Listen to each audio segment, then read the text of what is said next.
আওয়ামী লীগের দুত্ত কর্মীরাই বিএনপি জামাত সহ বিভিন্ন দলে ঢুকে চাঁদাবাজি করছে বললেন মির্জা আব্বাস। আজকে অনেকে বড় বড় কথা বলছেন। জুলাই বিপ্লবে আপনাদের কতজন শহীদ হয়েছে? খোদ বিএনপিরাই 422 জন জীবন বিলিয়ে দিয়েছে। বিএনপি স্থায়ী কমিটির সদস্য মির্জা আব্বাস বলেছেন, আওয়ামী লীগের দুত্ত কর্মীরাই এখন বিএনপি জামাত সহ বিভিন্ন দলে ঢুকে পড়েছে।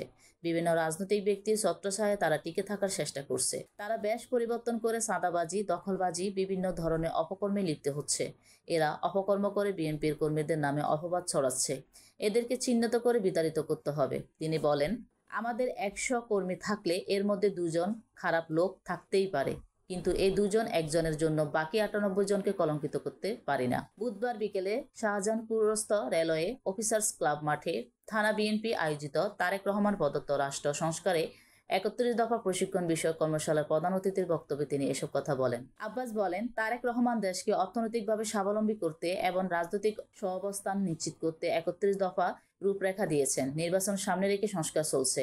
আমি বর্তমানে অন্তর্বর্তী সরকারকে বলবো, 31 দফা দেখেন, এখানে সংস্কারের সব বিষয়ই উল্লেখ আছে। শুধু সংস্কারের কথা বলে নির্বাচন পেছানোর যুক্তি গ্রহণযোগ্য নয়। যে কাজটি 7 দিনে করা সম্ভব সেটি কেন 7 মাস সময় লাগাবে? যে কাজ 1 দিনে করা সম্ভব সেটি কেন 1 মাস লাগাবে?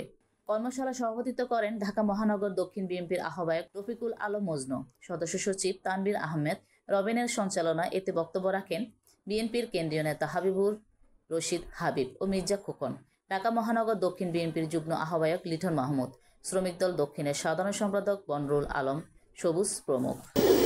আমি আন্তরিকভাবে কৃতজ্ঞতা ধন্যবাদ জানাচ্ছি।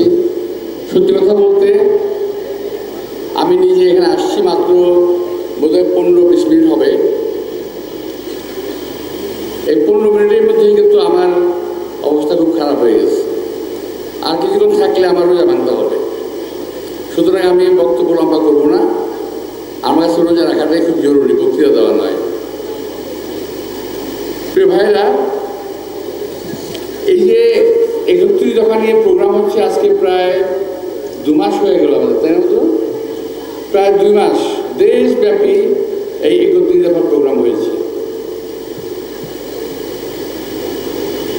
আমি বিশ্বাস করি যে বিএনপির নেতা কর্মী, আমাদের সহকর্মী ভাই বোনেরা ইতিমধ্যেই এই 31 দফা সম্পর্কে অবহিত হয়েছেন, জেনেছেন এবং এইভাবে এটাকে রূপ দেওয়ার জন্য মানসিকভাবে প্রস্তুতি নিচ্ছেন আমি বিশ্বাস করি।